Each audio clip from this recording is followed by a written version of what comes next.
Okay, lifting machines are those machines which are used to lift weights. So this is a very simple example of a lifting machine. This is called as a lever. This is the fulcrum. It is basically a hinge point, and a lever basically consists of a straight rod, and the fulcrum is attached not at the center, because if you attach the fulcrum at the center of the rod, then your mechanical advantage will become equal to 1.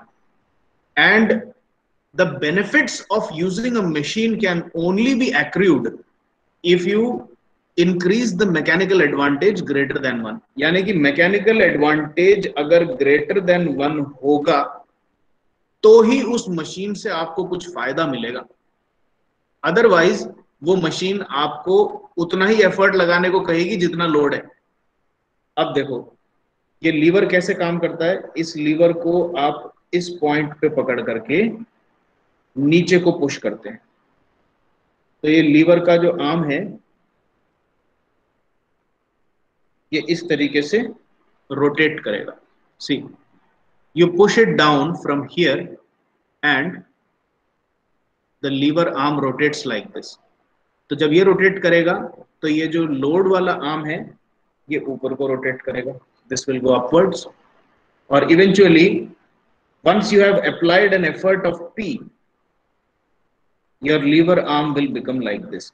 तो आपका load initially कहां पर था, यह नीचे था, इस जगह पे था लोड, और यहां से ये लिफ्ट होकर के अब इस ऊपर वाली पोजीशन पे आने, ये देखो। So the load has been lifted by this much amount, and this is called as the lift of the load X. ठीक है, और आपका एफर्ट आपने जब यहां पर लगाना स्टार्ट किया था P, तो ये कितना नीचे आया, this has come down by a distance of Y.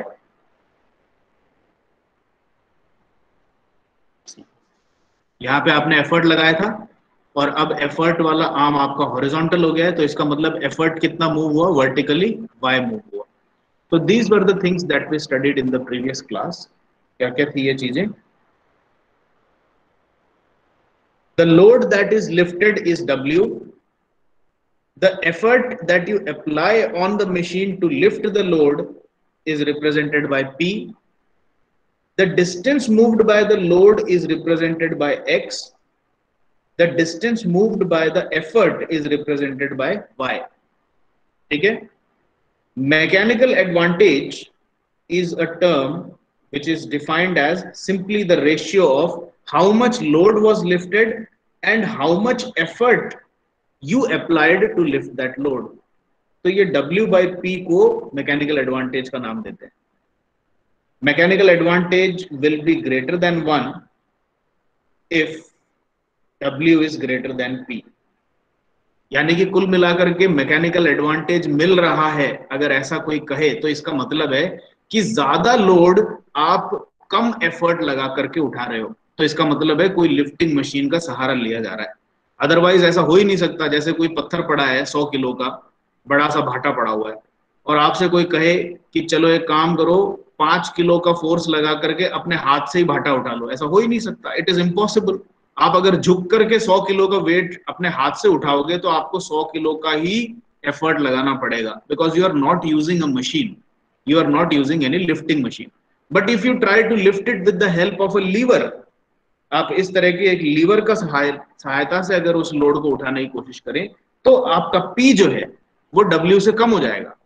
And this is the case when you say that when I used a lifting machine I received some mechanical advantage. I got some mechanical advantage, and therefore the F lesser than the actual load that I lifted. So this is the definition of mechanical advantage. Another term that we learned was velocity ratio, which is represented simply as VR. और VR क्या होता है? This is represented as the ratio of Y upon X. और ये क्या चीज है, ये देखो, ये मैकेनिकल एडवांटेज का डेफिनेशन के सीधा उल्टा चलता है। मैकेनिकल एडवांटेज क्या है, लोड अपॉन एफर्ट, और वेलोसिटी रेशियो क्या है? Distance of effort divided by distance of load. ये उल्टा है, ऊपर एफर्ट की बात आती है और नीचे लोड की बात आती है, और मैकेनिकल एडवांटेज में ऊपर लोड आता है, नीचे एफर्ट आता है। This you have to remember as it is. ठीक है। अच्छा, इन बातों के बाद में अपन ने और क्या सीखा था? मैकेनिकल एडवांटेज हो गया, वेलोसिटी रेशियो हो गया, then we learn sir about W is equal to P क्या है? Then we learn about ideal machine. Ideal machine के कॉन्सेप्ट के अंदर आपके दो कॉन्सेप्ट आए थे, ideal effort and ideal load. अब इसका क्या डेफिनेशन है? What do you understand by ideal effort and ideal load? तो अब इसको समझने के लिए सबसे पहले तो आपको क्या करना पड़ेगा, इसकी डेफिनेशन में आपको वापस से हिंदी में एक बार रिपीट करता हूं। आइडियल एफर्ट वो एफर्ट है, या फिर ये कह लो कि एक गिवन लोड है W, ठीक है, उसको उठाने के लिए आपको मिनिमम कितना एफर्ट लगाना पड़ेगा किसी मशीन के थ्रू, और अगर आपको मिनिमम एफर्ट लगाना है तो आपको एक आइडियल मशीन लाके देनी पड़ेगी। और आइडियल मशीन का क्या कॉन्सेप्ट होता है? It's efficiency is equal to 1। The efficiency of an ideal machine is 100%, या फिर अगर फ्रैक्शन के टर्म्स में कहें तो एफिशिएंसी इज इक्वल टू 1। तो 100% एफिशिएंसी की मशीन से अगर मैं कोई सा भी गिवन W लोड उठाने की कोशिश करूं तो मेरे को कम से कम एफर्ट लगाना पड़ेगा, और उस एफर्ट को मैं PI कहता हूं, या फिर आइडियल एफर्ट कहता हूं। And how would you define this whole thing in English? इसको इंग्लिश में कन्वर्ट कर लो, ये जो बात है सिंपल सी बात है, ठीक है। So the definition in English goes like this: to lift any given load W, the minimum amount of load PI that would have to be applied through an ideal machine of efficiency 100% is called as ideal effort. अब इसी तरीके से WI को define करते हैं, यानी कि ideal load किसको कहते हैं? ठीक है, आइडियल लोड के लिए आपको एक गिवन एफर्ट लेना पड़ेगा। तो अब एक गिवन एफर्ट के लगाने पर एक आइडियल मशीन के थ्रू मैक्सिमम कितना लोड उठाया जा सकता है उसको WI कहते हैं। ये उल्टी चीज है इसकी। पहले PI के केस में गिवन लोड के लिए कितना मिनिमम एफर्ट है, और WI के केस में गिवन एफर्ट के लिए मैक्सिमम कितना लोड उठ सकता है। ये कहानी है, ठीक है। तो इसके अब इंग्लिश में डेफिनेशन क्या हो जाएगी? For a given amount of effort P, what is the maximum load WI that can be lifted using an ideal machine of efficiency 100%? That maximum amount of load is called as the ideal load or WI. ठीक है। अब इसके बाद अपन ने ये concept सीखा था कि एक सिंपल मशीन लेकर आऊं जो कि आइडियल नहीं है, तो उसमें मेरा आइडियल एफर्ट और आइडियल लोड तो नहीं मिलेगा मुझे। एक सिंपल मशीन लेके आया तो उसमें मैंने P एफर्ट लगाया और W वेट उठा लिया, ठीक है। अगर मैं इसी W वेट को एक आइडियल मशीन से उठाऊं तो मेरे को PI एफर्ट ही लगाना पड़ा था, ठीक है। सेम लोड है, ये देखो, द लोड इज सेम। पहले एक नॉर्मल मशीन से मैंने लिफ्ट किया तो मेरे को W लोड उठाने के लिए P एफर्ट लगा। फिर मैंने आइडियल मशीन से उसी लोड को उठाने की कोशिश करी तो मेरे को कम एफर्ट लगाना पड़ा, वो PI था। तो अब इन दोनों में डिफरेंस है, ज्यादा कौन सा होगा P और PI में से? ऑब्वियसली P ज्यादा होगा, क्योंकि नॉर्मल मशीन में फ्रिक्शन भी होती है। तो अब आपसे ये पूछा गया कि नॉर्मल मशीन में आपको W लोड उठाने के लिए P एफर्ट लगा, आइडियल मशीन में आपको W लोड ही उठाने के लिए PI एफर्ट लगा। तो इन दोनों का जो डिफरेंस है ये क्या चीज होती है?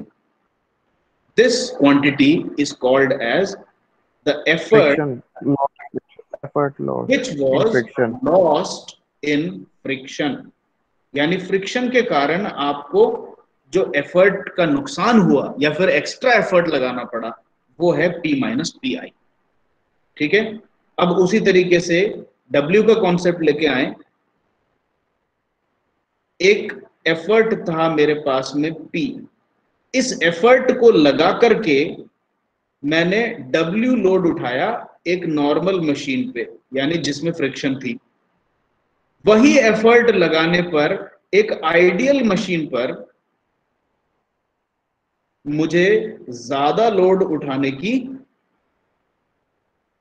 परमिशन मिल गई, या परमिशन नहीं मिली, मैं ज्यादा लोड उठा पाया, वही सेम एफर्ट लगाया। देखो, एक एफर्ट लगा करके नॉर्मल मशीन से मैं लेटेस्ट से 10 किलो उठा पा रहा था, और आइडियल मशीन पे वही एफर्ट लगा करके मैं 15 किलो उठा पा रहा हूं। तो अब आपको ये पता लगा कि नॉर्मल मशीन से मेरे एफर्ट से कम लोड उठा। तो अब आपसे ये पूछा गया कि ये जो लोड में डिफरेंस आया है, यानी कि आइडियल लोड और नॉर्मल आपसे जितना उठा, उस लोड के डिफरेंस को आप क्या कहोगे? आप कहोगे ये और कुछ नहीं है, ये मशीन की फ्रिक्शन खुद है। This is the friction of machine, कि मशीन में कितने न्यूटन का फ्रिक्शन फोर्स मौजूद है, वो WI माइनस W से मिल जाएगा। तो अब ये टर्म्स आपको याद रखनी है। These are the terms that you have to remember. P minus PI is effort lost in friction. WI minus W is the friction of the machine itself. और उसके बाद आपको मैंने एक शॉर्ट ट्रिक बताई थी, how to find the value of PI और WI। ये क्वेश्चंस में आपसे पूछा जाएगा। आज अपन न्यूमेरिकल सॉल्व करेंगे इसके, तो इसमें आपको ऑलमोस्ट हर न्यूमेरिकल में आइडियल लोड और आइडियल एफर्ट निकालने को पूछा जाता है। तो इसका फॉर्मूला क्या है, किस फॉर्मूले से अपन ये निकालें? इसका निकालने का तरीका मैंने बताया था PVR सिनेमा से। The formula that is easy for you to remember, so just remember one formula, W is equal to P into VR। VR is velocity ratio which is a constant for a machine. ठीक है, किसी भी machine की एक velocity ratio constant होती है, वो उस मशीन के साथ चिपक जाती है। अगर आपको आइडियल लोड निकालने को कहा जा रहा है, तो इस फॉर्मूले में W के ऊपर I लगा दो। तो ideal load will be simply the product of effort and velocity ratio. अगर आपसे कोई आइडियल एफर्ट निकालने को कह रहा है, तो वापस से W is equal to PVR लिखो, और अब की बार I P पे लगा दो। तो PI कितना हो गया? W अपॉन VR हो गया। This is how you find the ideal effort और ideal load as and when required, इन दो फॉर्मूले से। तो कुल मिलाकर के आइडियल लोड और आइडियल एफर्ट निकालने का कोई भी सवाल आए, उसमें आपको सिर्फ एक ही फॉर्मूला की जरूरत पड़ती है, W equal to P into VR। अब इसमें या तो यहाँ पर I लगेगा या तो यहाँ पर I लगेगा। तो सर यह जो हो गई सो WI अपॉन VR हुआ या फिर W अपॉन VR हुआ? कौन सा सर PI एफर्ट। PI जो होगा ये ना, W अपॉन VR। तो ये WI अपॉन VR नहीं हुआ ना? नहीं, WI दोनों पे एक साथ I नहीं लगेगा, दोनों पे एक साथ I लग ही नहीं सकता, दोनों एक दूसरे के उल्टे हैं, समझ रहे हो? WI का मतलब है कि कितना, मतलब एक एफर्ट गिवन होगा तो उससे कितना मैक्सिमम लोड उठ सकता है, ये WI का मतलब है। और PI का मतलब क्या है कि एक गिवन लोड को मिनिमम कितने एफर्ट से उठाया जा सकता है। इन दोनों को कभी भी एक साथ में रख ही नहीं सकते। तो अगर आप ऐसा फॉर्मूला बना लो, WI equal to PI into VR, this is wrong, ये गलत है, ये असंभव है। ये फॉर्मूला दोनों एक साथ कभी नहीं आ सकते। या तो WI आएगा फॉर्मूले में, आप फॉर्मूले को या तो ऐसे लिखो, WI is equal to normal effort into VR, या फिर इस फॉर्मूले को ऐसे लिखो कि normal load is equal to ideal effort into VR। इन दोनों में से एक ही चीज एक टाइम पे संभव हो सकती है, दोनों एक साथ नहीं संभव हो सकते। ठीक है भास्कर, समझ में आ गया आपको? Yes sir. Okay,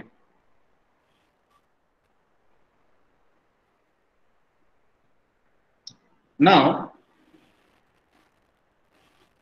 these are the things that we studied in the last class.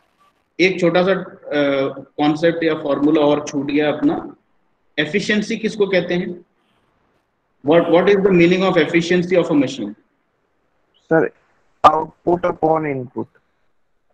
Output upon input है, लेकिन अभी अपने जो सीखी हुई टर्मिनोलॉजीज के बेसिस पे एक फॉर्मूला आपको याद है क्या एफिशिएंसी का? MA upon VR। Yes, the formula for efficiency of a lifting machine is simply the ratio of mechanical advantage to velocity ratio. ये भी याद कर लेना आप, this is also important. ठीक है, now the next topic, ये तो अपना रिवीजन हुआ कल जो अपन ने पढ़ा था। अब अपना आज का टॉपिक है self locking, condition of irreversibility और self locking of a machine. अब देखो, सेल्फ लॉकिंग का कॉन्सेप्ट समझाने के लिए मैंने यहाँ पे एक छोटा सा फिगर बना करके, ये जो आपका ये देखो, कंडीशन फॉर सेल्फ लॉकिंग को इरिवर्सिबिलिटी भी कहते हैं। It is also called as irreversibility of a lifting machine. अब देखो यहां पर इन चीजों को हटा लेते हैं अपन।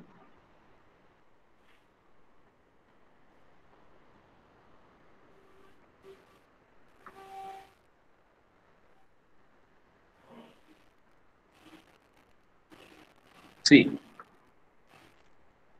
लीवर के ऊपर पहले तो एक वेट को आपने रख दिया and there is no effort here. अभी यहां पर कोई एफर्ट नहीं लगा हुआ, तो ये लीवर अभी वेट के कारण नीचे को ऐसे दबा रहेगा। अब उसके बाद आपने इस जगह पर पी एफर्ट को अप्लाई कर दिया। Now you applied P effort at the effort and. तो उसके बाद पी एफर्ट के लगने से वेट ऐसे उठ गई and now the lever is horizontal as seen in the right hand side figure. ठीक है, अब उसके बाद आपने क्या किया, आपने एफर्ट पर से हाथ हटा दिया, you removed the effort, no effort. ठीक है, but surprisingly what you saw कि भाई अब आपने जब एफर्ट हटा लिया तो फटाक से आपको क्या दिखना चाहिए, ये जो वेट है, इस वेट के कारण ये लीवर वाला आर्म थक से नीचे जाके गिर जाना चाहिए, लेकिन ये गिरा नहीं, ये अटका रह गया वहां पे। अब ऐसे अटका रहने का क्या रीजन था इसका? This is called as self locking. और इसका सेल्फ लॉकिंग का क्या कारण क्या हो सकता है? भाई ऐसे जादू से तो कोई मैग्नेटिज्म तो है नहीं, अपन कोई इलेक्ट्रोमैग्नेटिज्म की बात नहीं कर रहे कि जिससे ये हवा में लटका रह गया। इसका एक ही रीजन हो सकता है कि ये जो हिंज है जो कि इसका रोटेशन अलाउ कर रही है ऊपर नीचे लीवर का, इस हिंज में इतनी फ्रिक्शन आ गई है, there is a lot of friction in the hinge, so that the load that was lifted by you in the horizontal position is not able to come down back. ये नीचे को आ ही नहीं पाई and it is stuck at its position. तो ये basically self locking, थोड़ा सा sophisticated सा नाम दे दिया, लेकिन ये अगर बिल्कुल सादी देशी भाषा में अगर कहा जाए तो जंग लगने के कारण इसके अंदर फ्रिक्शन आ गई और ये अटक गया है, बस सीधी सी बात है। ठीक है, अब ये इसको अपन और भी एक नाम देते हैं, this is called as irreversible. Irreversible नाम देना काफी लॉजिकल भी है, क्यों? क्योंकि ये रिवर्ट नहीं हो रही ना वापस से। अगर ये वापस रिवर्स में आ जाती लोड नीचे, तब ये रिवर्सिबल हो जाता, लेकिन ये मशीन आपकी इरिवर्सिबल है। And the reason for self locking और irreversibility is nothing but our plain old friction. ठीक है, अब आपकी कंडीशन क्या है, यानी कि मैथमेटिकल क्या कंडीशन है जिससे कि ये सेल्फ लॉकिंग कभी अचीव हो जाती है। Now let us come back, this is a very small derivation and a very very small interesting fact that goes with it. ये बोलते हैं कि कंडीशन ऑफ सेल्फ लॉकिंग है कि work done bye frictional force अगर output of machine से ज्यादा होगी तो सेल्फ लॉकिंग मशीन प्राप्त होगी आपको।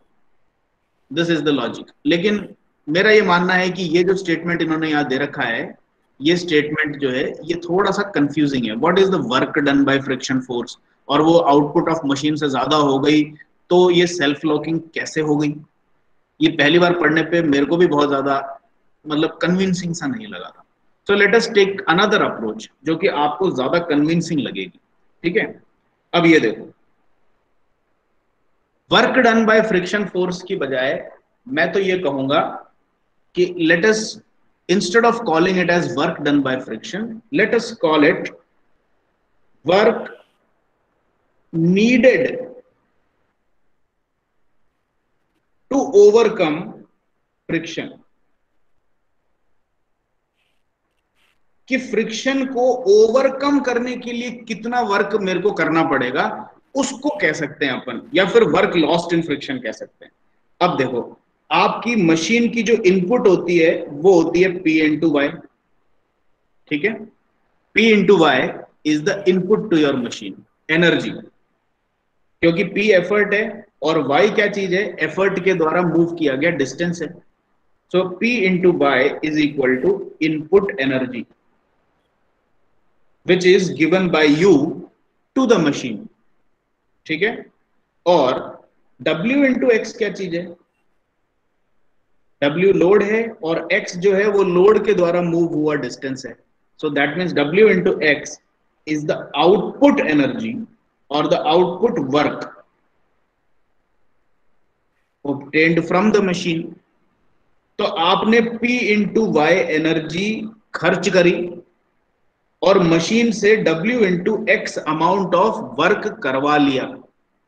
अब अगर मैं आपसे ये कहूं कि पी वाई और डब्ल्यू एक्स का डिफरेंस क्या है, आपने फॉर एग्जाम्पल अपन P इंटू वाई को कहते हैं कि मैंने 10 जूल का एनर्जी मशीन में सप्लाई करी अपने हाथों से और मशीन ने वर्क किया 8 जूल का। तो ये बाकी के जो 2 जूल हैं ये कहां गए, आप बताओ। फ्रिक्शन में लॉस होगा सर। फ्रिक्शन ने खा लिया। तो अब क्या मैं ये कह सकता हूं कि ये जो 2 जूल्स है ये फ्रिक्शन को ओवरकम करने के लिए एनर्जी या वर्क हमेशा मुझे सप्लाई करनी पड़ेगी। ये 2 जूल इसका खाना हो गया फ्रिक्शन का, ये इसको भोग चढ़ा करके ही वर्क करेगी मशीन। ठीक है, तो अब अपन ये कह सकते हैं कि अब इस फिगर पे वापस आकर के देखो, ये डिस्टेंस कितनी थी, वर्क अगर नीचे को बैठता तो कितनी डिस्टेंस ट्रेवल करता, x डिस्टेंस ट्रेवल करता। तो अगर मैंने यहां से एफर्ट हटा लिया और अगर ये वर्क ये जो लोड है ये अपने आप नीचे को आ पाती, तो ये अपने आप नीचे आने के दौरान कितना वर्क करता ये लोड, क्या ये W into X amount of work नहीं करता। लोड अगर अपने आप नीचे बैठता है तो आपसे ये क्वेश्चन पूछ रहा हूं कि ये लोड अपने आप ही कितना वर्क पैदा कर रहा है। अब आपने एफर्ट हटा लिया राइट साइड से, तो अगर यहां पर मैं मानूं कि फ्रिक्शन नहीं है, ये जो फ्रिक्शन मैं यहां पे बोल रहा हूं, 1 सेकंड के लिए अगर मैं फ्रिक्शन को इग्नोर कर दूं और ये बोलूं कि नहीं मैं इसको जैसे ही छोड़ूंगा ये वेट सीधे नीचे आकर के धम से बैठ जाएगी, तो क्या मैं ये कह सकता हूं कि the work done by the weight itself is W into X. सही है, ये मानते हो कि नहीं मानते हो। Yes sir. ठीक है, तो अब मेरे को क्या चाहिए, मैंने एफर्ट हटाया और ये लोड नीचे अगर नहीं आ पा रही तो इसका मतलब है कि ये W इंटू एक्स जो है amount of energy needed by friction से कम पड़ रही है। बस सीधी सी बात है। तो अब इससे अपन ने ये लॉजिक बना लिया कि W इंटू एक्स जो है अगर ये P Y minus W X से कम पड़ रही है। अब ये पी वाई माइनस एक्स क्या है, ये जैसा कि मैंने आपको बताया, ये आप work done by friction force मत बोलो इसको, आप इसको अब ये बोलो work needed to overcome friction, कि फ्रिक्शन को ओवरकम करने के लिए कम से कम P Y minus W X energy लगानी पड़ेगी। और आपके एफर्ट हटाने पे आपका अकेला लोड बेचारा कितना एनर्जी पैदा कर सकता है, W इंटू एक्स पैदा कर सकता है। अगर ये W एक्स लोड के द्वारा पैदा की गई एनर्जी अगर आपकी amount of energy needed by friction से कम पड़ रही है, हाँ बोलो। अरे P Y minus W X का कॉन्सेप्ट नहीं समझ में आ रहा। P Y minus W X का कॉन्सेप्ट ये तो अभी मैंने आपको बताया था। ये देखो पी वाई आपकी इनपुट एनर्जी है हाँ। और WX आपकी आउटपुट वर्क है। तो आपने PY, ये मैंने यहाँ पे बताया था ना, आपने मशीन पे 10 जूल खर्च किए और मशीन ने 8 जूल का काम किया, तो 10 में से 8 माइनस करूं तो 2 जूल कहाँ गए? ये चीज फ्रिक्शन को ओवरकम करने की एनर्जी थी। तो ये PY माइनस WX का जो टर्म है, this can be simply defined as the amount of energy required by frictional force. इस तरीके से आया। ये क्लियर हुआ आपको? Yes sir. ठीक है, तो ये PY माइनस WX फ्रिक्शन को चाहिए और WX लोड अपने आप नीचे बैठने पे प्रोड्यूस कर सकती है। तो अगर लोड के अपने आप नीचे बैठने पे जो एनर्जी बन रही है वो फ्रिक्शन को जितनी चाहिए, अगर उससे कम है तो फिर वो फ्रिक्शन उसको चलने ही नहीं देगा ना। तो इसका मतलब है कि फिर आपकी ये कंडीशन आ जाएगी, आपका जो मशीन है वो यहां पर सेल्फ लॉक होकर के जैसा था वैसा का वैसा अटका रह जाएगा। This is the simple condition. ठीक है, अब मैं ये मानता हूं कि यह आपको कॉन्सेप्ट क्लियर हो गया होगा। तो अप्लाइंग दिस कंडीशन, अब आपने क्या किया, ये अब ये देखो, ये जो माइनस WX था इसको इनइक्वालिटी के इस साइड लिया है, तो ये WX प्लस WX होकर के 2WX हो गया।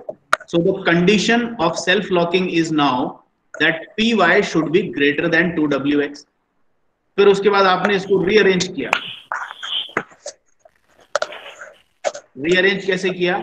W के नीचे P को ले गए, Y के नीचे X को ले गए और ओवरऑल रेशियो को आगे पीछे शिफ्ट करके सर बोलिए, माइक बंद कर लिए। किसी का माइक चालू है?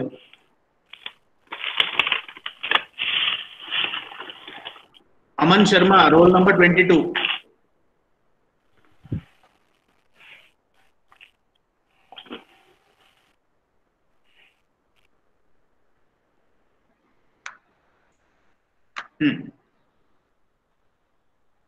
ये सिंपल रीअरेंजमेंट से आपको ये चीज मिल जाएगी।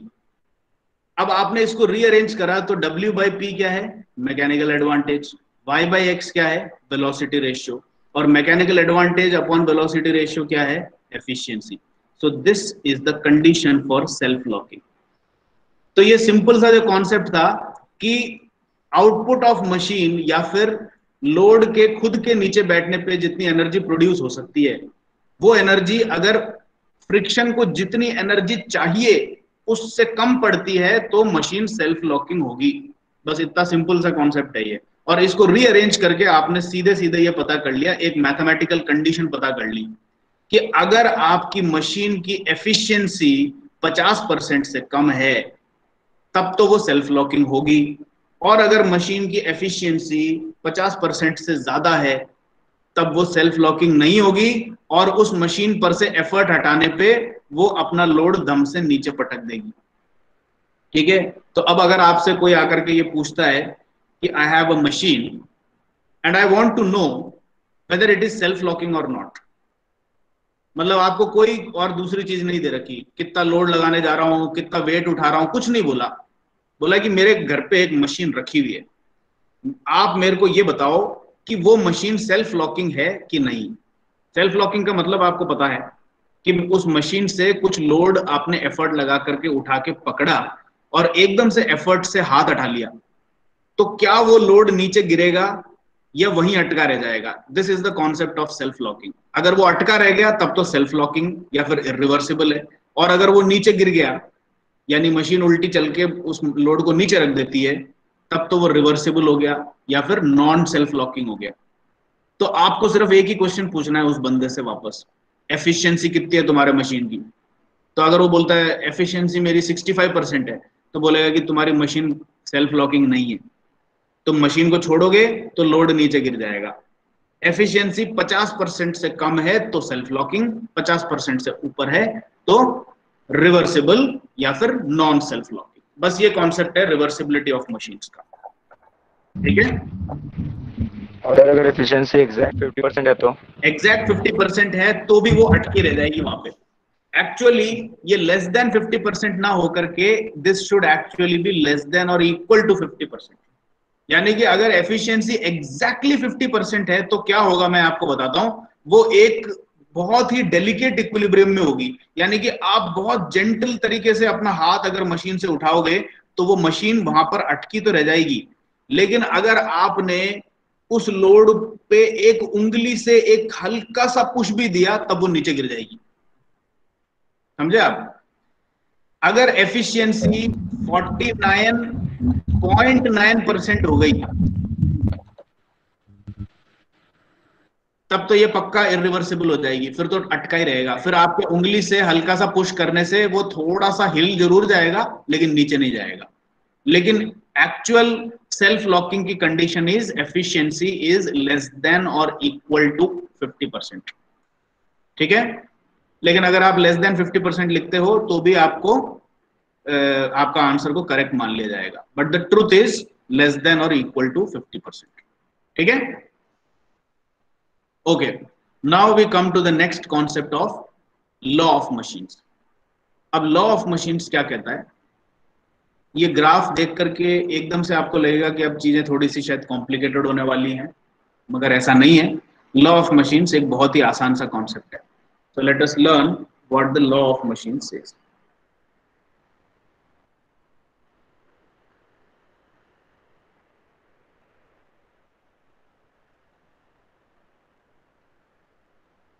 लॉ ऑफ मशीन्स ने ये कहा, अब आप एक लीवर को इमेजिन करो वापस से। देयर इज अ लीवर,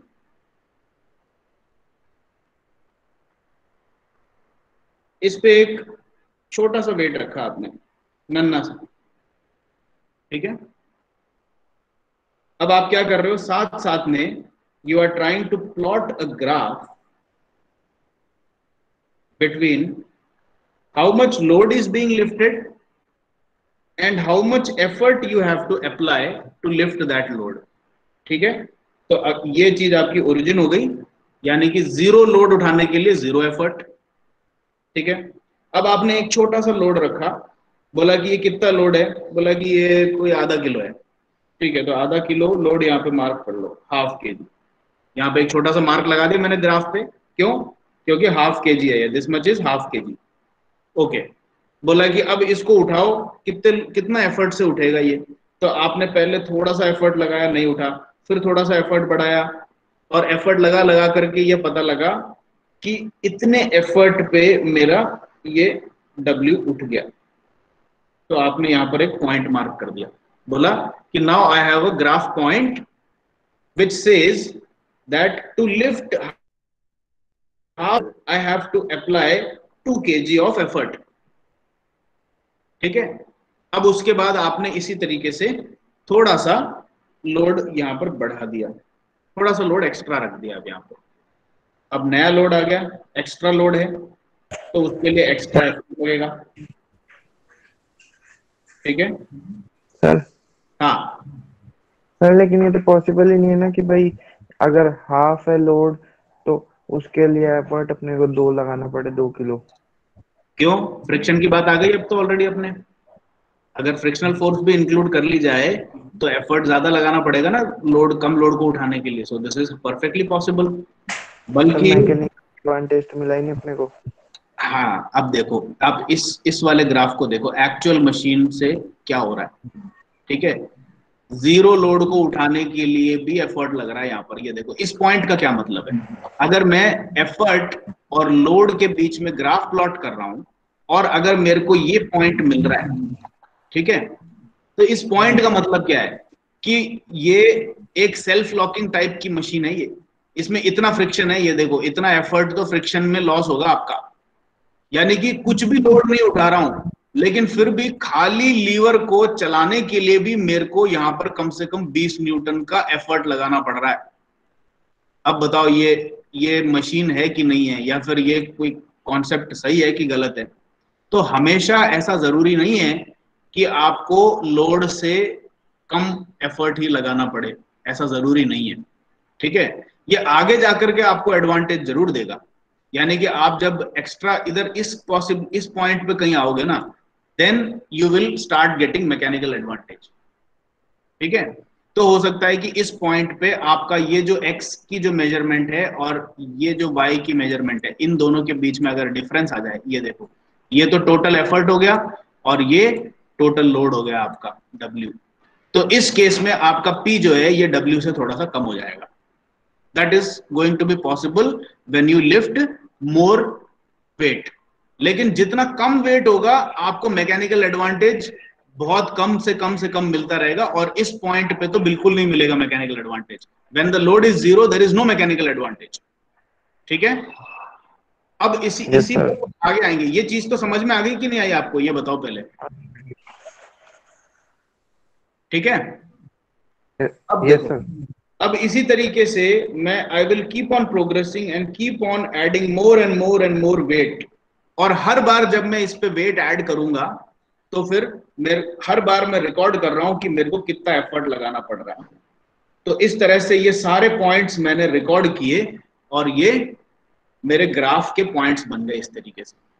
ठीक है, so every time I add a small load I go and check कि मेरे को कितना एक्स्ट्रा एफर्ट लगाना पड़ रहा है, और ये लोड और एफर्ट के रिलेशनशिप को लेकर के मैंने इस तरह से यहां पर ग्राफ के पॉइंट्स प्लॉट कर लिए।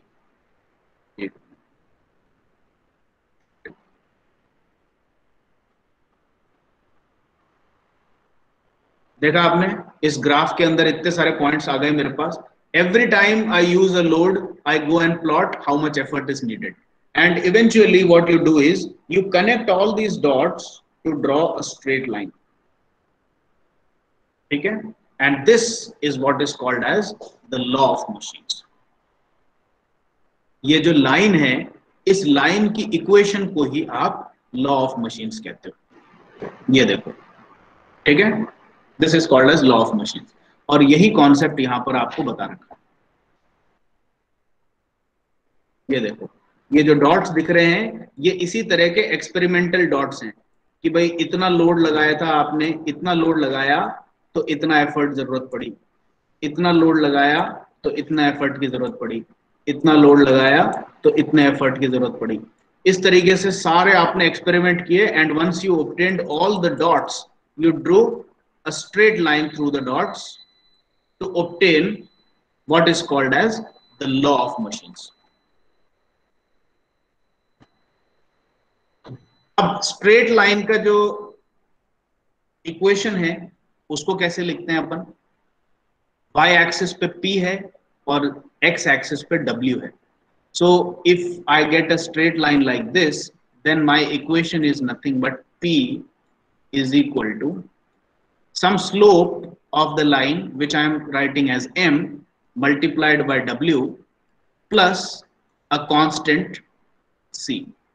अब इसमें ये c वैल्यू कहां पर है? ये देखो, जीरो वाली एक्सिस पे ये जो डिस्टेंस है ये मेरा कांस्टेंट हो गया c।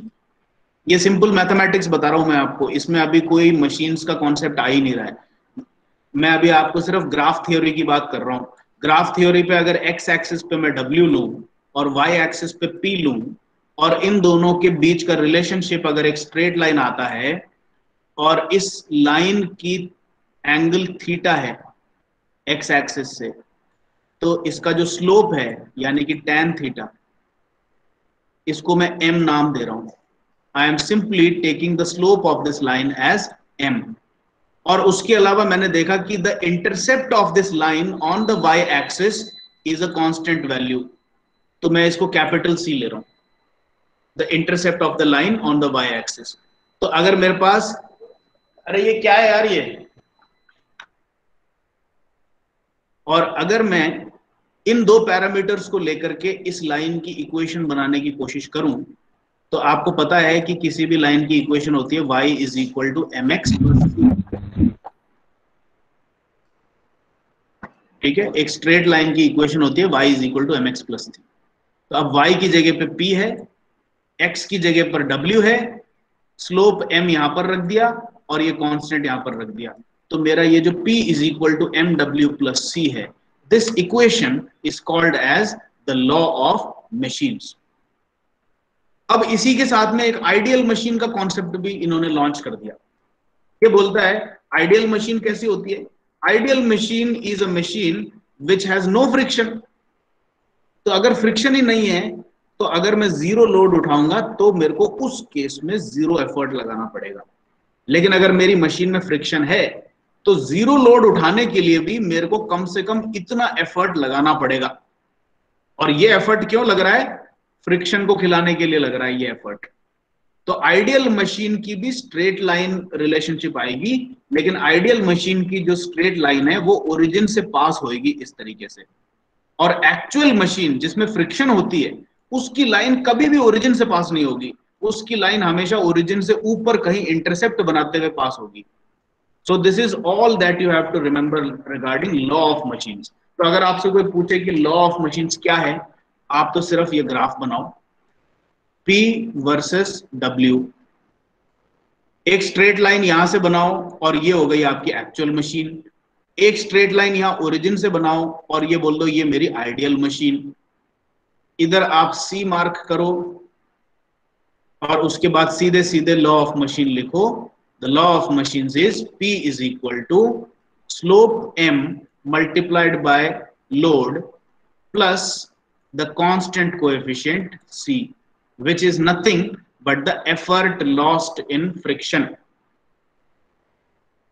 तो ये लाइन अगर आपसे कोई पूछे कि ये जो डिस्टेंस है आइडियल मशीन और नॉर्मल एक्चुअल मशीन के बीच में, इस डिस्टेंस को मैथमेटिकली कैसे लिखा जाएगा, तो आप तो सिर्फ ये लिख देना, this is nothing but P minus PI। और P माइनस PI क्या होता है? Effort lost in friction. देख लो, आइडियल मशीन के लिए जितनी भी एफर्ट्स प्रोड्यूस हो रही होगी वो ये हर एक पॉइंट PI है, और एक्चुअल मशीन के लिए इस लाइन पे जितनी भी पॉइंट्स लॉन्च हो रही होगी वो सारी की सारी P है। तो अगर मैं किसी भी एक करस्पॉन्डिंग पॉइंट से दूसरे को माइनस करने की कोशिश करूं तो बेसिकली मैं P माइनस PI कर रहा हूं। और P माइनस PI क्या है? Effort required to overcome friction या फिर effort lost in friction. This is all about the law of machines. तो लॉ ऑफ मशीन्स ये रहा, जैसा अपन ने अभी डिस्कस किया, P is equal to MW plus C। ठीक है, अब आपको नॉर्मली न्यूमेरिकल प्रॉब्लम्स में ये करना होता है कि लॉ ऑफ मशीन्स को एस्टैब्लिश करो। तो एस्टैब्लिश करने का मतलब है आपको एक लोड दिया जाएगा, एक एफर्ट दिया जाएगा, फिर एक दूसरा लोड दिया जाएगा, एक दूसरा एफर्ट दिया जाएगा, और बोलेंगे कि लॉ ऑफ मशीन्स पता करो। तो लॉ ऑफ मशीन्स पता करने का क्या मतलब है? To find the value of M and the value of C, that's all. तो ये बहुत सिंपल न्यूमेरिकल प्रॉब्लम्स आती है इस पे। अगर आपके कॉन्सेप्ट सारे क्लियर हैं तो इसकी न्यूमेरिकल प्रॉब्लम आपके लिए बहुत आसान होंगे। And if you get numericals out of this topic you should consider yourself lucky in the exam कि लॉ ऑफ मशीन का प्रॉब्लम आ गया, आराम से सॉल्व हो गया। ठीक है, अच्छा अब पहले मेरे को ये बताओ, क्या ये लॉ ऑफ मशीन्स का कॉन्सेप्ट आपको समझ में आया कि नहीं आया? डिड यू अंडरस्टैंड दिस और नॉट? Yes sir. ठीक है, अब अपन आगे चलते हैं। There are some additional concepts. Variation of mechanical advantage, ये एक बहुत ही सिंपल कॉन्सेप्ट है। यहां पर ये सब चीजें देख करके आप, और ये एक अजीब सा ग्राफ देख करके आप घबराओ मत, ये मैं बहुत सिंपल तरीके से आपको समझा दूंगा। सबसे पहली बात तो है, एक मशीन की मैकेनिकल एडवांटेज भी होती है और एक मशीन की वेलोसिटी रेशियो भी होती है। We already know that. ठीक है, मैकेनिकल एडवांटेज क्या है? If the machine that you are given is capable of lifting W load with the help of P effort, then mechanical advantage is W by P. On the other hand, if you have to move your effort arm by a distance of Y and the load is lifted only by a distance of X, then the ratio of this Y upon X is called as velocity ratio. अब इसमें एक बहुत important चीज आपको कह रहा हूं, ये आप अच्छी तरह से समझ के याद रखना। किसी भी मशीन की मैकेनिकल एडवांटेज कांस्टेंट नहीं होती। It is not a constant, ये कभी भी कांस्टेंट नहीं हो सकती, दिस इज नॉट कांस्टेंट। लेकिन velocity ratio is always a constant. भाई एक मशीन को अगर आप बारिश में, धूप में ऐसे ही इग्नोर करके छोड़ दो तो उसमें जंग तो लगी जाएगी, और जंग लगेगी तो उसमें फ्रिक्शन बढ़ेगा। अगर फ्रिक्शन बढ़ेगा तो उसकी मैकेनिकल एडवांटेज कम हो जाएगी। ठीक है, जैसा अभी एक स्टूडेंट ने पूछा था कि भाई सर इसमें तो ऐसा देख करके लग रहा है इसमें मैकेनिकल एडवांटेज मिलेगी ही नहीं। बिल्कुल सही कहा था, अगर आप बहुत कम लोड पे मेजर करें तो कोई मैकेनिकल एडवांटेज नहीं मिलेगा, आपको इतना सा लोड उठाने के लिए इतना सारा एफर्ट लगाना पड़ रहा है। लेकिन जैसे जैसे आगे बढ़ते जा रहे हो इस ग्राफ पे, तब आपको मैकेनिकल एडवांटेज मिलना चालू हो जाएगा। तो इससे एक बात तो साफ हो रही है, इस ग्राफ को देखकर ही एक बात साफ हो रही है कि मैकेनिकल एडवांटेज कांस्टेंट नहीं होती कभी भी किसी मशीन की, it is not constant. But velocity ratio of a machine is always constant. यानी कि मेरा इवन ये कहने का मतलब है कि अगर मशीन पे जंग भी लग जाए तो भी उसकी वेलोसिटी रेशियो चेंज नहीं होती है। अब कैसे चेंज होगी आप ये खुद ही सोच के बताओ। ये लीवर है आपका, इस लीवर के फलक्रम में अगर जंग लग जाए तो क्या ये चीज चेंज होती है क्या, कि ये जो पीस है ये कितना ऊपर नीचे जा सकता है और ये जो पीस है ये कितना ऊपर नीचे जा सकता है? क्या इसमें कोई फर्क आएगा यहां पर फ्रिक्शन बढ़ने या फ्रिक्शन घटने से? कभी भी कोई फर्क नहीं आएगा। ये लोड आर्म जितना ऊपर नीचे जा सकता है, ये फ्रिक्शन हो चाहे नहीं हो, ये हमेशा उतना ही ऊपर नीचे जाएगा एक्स से। और ये जो लीवर आर्म है ये कितना ऊपर नीचे जा सकता है, वो हमेशा वाई रहेगा, उसमें कोई चेंज नहीं होगा। अगर इस एक्स और वाई को चेंज करना है तो आपको यहां से नट बोल्ट खोल करके इस लेंथ को और इस लेंथ को चेंज करना पड़ेगा, यानी कि मशीन ही चेंज करनी पड़ेगी आपको। इसके अलावा एक्स और वाई चेंज ही नहीं हो सकते। तो एक मशीन अगर आपको फिक्स करके नट बोल्ट कस के दे दिया जाए तो उम्र भर उसकी वेलोसिटी रेशियो तो कांस्टेंट हो जाती है, लेकिन मैकेनिकल एडवांटेज कभी भी कांस्टेंट नहीं हो सकती मशीन की। तो अब इसका मतलब एक चीज हो गई, साफ बात है कि mechanical advantage is variable, so it can vary with the amount of load that you are lifting. और जैसा मैंने कहा कि आप ज्यादा लोड उठाते जाओगे तब आपको मैकेनिकल एडवांटेज मिलना चालू हो जाएगा। And this is the concept that is being explained over here. यहां पर यही बता रहा है कि मैकेनिकल एडवांटेज लोड के साथ कैसे बढ़ती है और बाद में जाकर के कैसे एक मैक्सिमम वैल्यू पे आ जाती है। ठीक है, तो अब का जो ग्राफ बना रहे हैं अपन क्या कर रहे हैं, वाई एक्सिस पे ले रहे हैं मैकेनिकल एडवांटेज को और एक्स एक्सिस पे ले रहे हैं लोड को। ये देखो, जीरो लोड पे मैकेनिकल एडवांटेज कितना है, जीरो। थोड़ा सा लोड बढ़ाया तो आपको मैकेनिकल एडवांटेज थोड़ा सा मिलना चालू हो गया, और ज्यादा लोड बढ़ाया तो मैकेनिकल एडवांटेज और ज्यादा हो गया। तो आप जितना ज्यादा लोड लेते जाओगे मैकेनिकल एडवांटेज मशीन की बढ़ती जाएगी, लिफ्टिंग मशीन्स की। अब ये कैसे हो रहा है, ये देखो, यहां पे आ जाओ, इधर से सिंपल अंडरस्टैंडिंग है। Mechanical advantage is given bye W by P, that is already known to us, but P according to law of machines is equal to mw plus c। ये देखो, P को मैं mw plus c से replace कर सकता हूं क्योंकि ये लॉ ऑफ मशीन है। अब मैंने क्या किया, इस रिप्लेसमेंट को करने के बाद I divided the numerator with W and I also divided the denominator by W। Numerator और डिनोमिनेटर दोनों को W से डिवाइड कर दिया, तो ऊपर तो आ गया 1, नीचे क्या आया m plus c by W। अब देखो, अब इससे ये ग्राफ आराम से प्लॉट हो जाता। अब मैं ये कह रहा हूं कि अगर मैं W को इंक्रीज करता जाऊं, if I keep on increasing W on the horizontal side, what will happen to the ratio C by W? C तो कांस्टेंट है, W चेंज हो रहा है, W बढ़ रहा है, तो C by W कम होगी कि बढ़ेगी? सर बढ़ेगी। बिल्कुल गलत, कम होगी। भाई मैं आपको कह रहा हूं कम होगी ना। भाई C को कांस्टेंट पकड़ लो, जैसे कि 2 पकड़ लो C को, और नीचे W को एक बार आप 4 रखो, फिर एक बार 6 रखो, फिर एक बार 8 रखो, फिर 10 रखो। W को बढ़ाते जाओगे तो ये जो रेशियो है ये कम होगा कि बढ़ेगा? कम होगा। C by W कम होगा। अच्छा, अब यहां तक अपन ने समझ लिया। If I increase the value of W, then C by W will decrease, and if C by W decreases, this denominator as a whole will also decrease, and if the denominator as a whole decreases, then this whole ratio, which is the mechanical advantage, it will increase.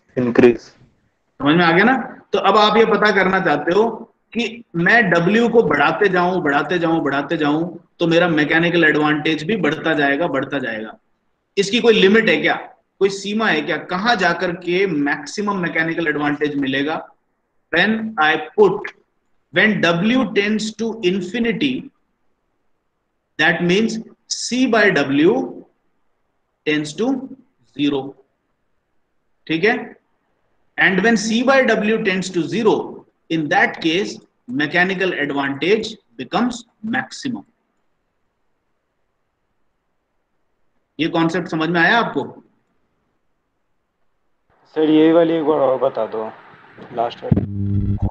भाई देखो, अगर मैं W को बढ़ाते जाऊं तो ये तो समझ में आ गया कि MA भी साथ में बढ़ रहा है।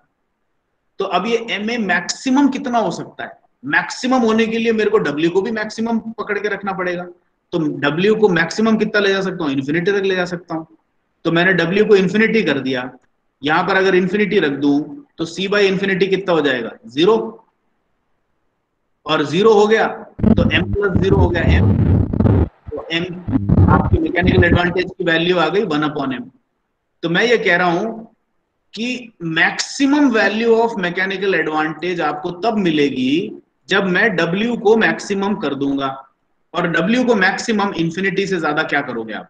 और W को इंफिनिटी करने पे C बाई W 0 हुआ और मैक्सिमम मैकेनिकल एडवांटेज आपको मिल गई कितनी? 1/m। अब समझ में आ गया आपको? Yes sir. ठीक है। सो this is an interesting result that you have to remember, that the maximum amount of mechanical advantage that you can derive from a lifting machine is 1/m. What is the minimum mechanical advantage? 0. तो एक ही lifting machine की कहानी है ये। एक ही lifting machine पे आपको 0 mechanical advantage भी मिल सकता है और मैक्सिमम से मैक्सिमम 1/m मैकेनिकल एडवांटेज मिल सकता है। इससे ज्यादा मैकेनिकल एडवांटेज मिलेगा ही नहीं। ठीक है। अब उसी तरीके से जैसे आपकी मैकेनिकल एडवांटेज वेरी होती है उसी तरीके से एफिशिएंसी भी वेरी होती है। वही सेम कॉन्सेप्ट लगेगा। Efficiency is mechanical advantage of upon velocity ratio, लेकिन वेलोसिटी रेशियो तो कांस्टेंट होता है तो उसको तो साइड में पकड़ लो। तो efficiency becomes W upon velocity ratio into P। अब वापस से P की जगह आपने MW प्लस C रखा, फिर वापस से न्यूमरेटर को डिवाइडेड बाय W, डिनोमिनेटर को डिवाइडेड बाय W किया, तो इवेंचुअली आपके पास में ये फिगर आ जाएगा। वापस से ऐसा ही एक एक्सप्रेशन आ गया एफिशिएंसी का। तो एफिशिएंसी का कर्व अगेंस्ट लोड वैसा का वैसा ही बनता है जैसा आपका मैकेनिकल एडवांटेज का बनता है। और अब आप इसमें इंटरेस्टेड हो कि मैक्सिमम एफिशिएंसी मेरे को कितनी मिल सकती है लोड को अगर बढ़ाते जाऊं तो वापस से वही सीन आ जाता है। When you put W equal to infinity, at that time you get the maximum efficiency. Maximum efficiency के लिए W को आपको इंफिनिटी रखना पड़ेगा और ये आपको जो ये वैल्यू मिलती है दैट इज आपकी 1/m के साथ में नीचे एक वेलोसिटी रेशियो को और मल्टीप्लाई कर दो, ये आपकी मैक्सिमम एफिशिएंसी होगी।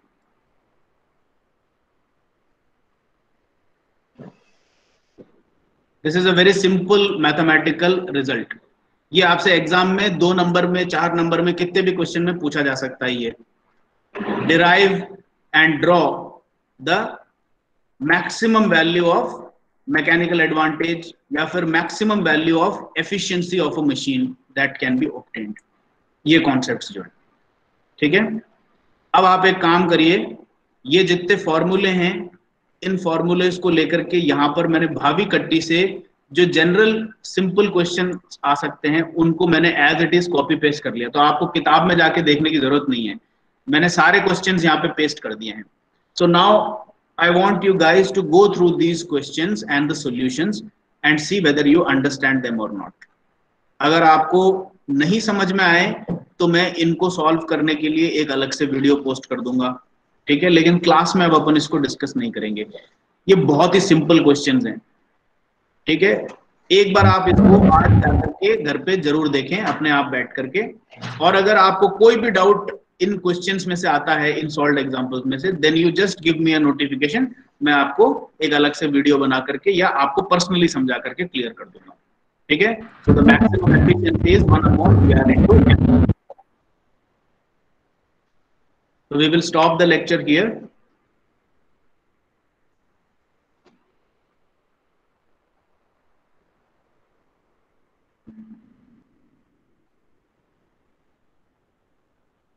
Please don't go away. I will collect your attendance and then call out your names also.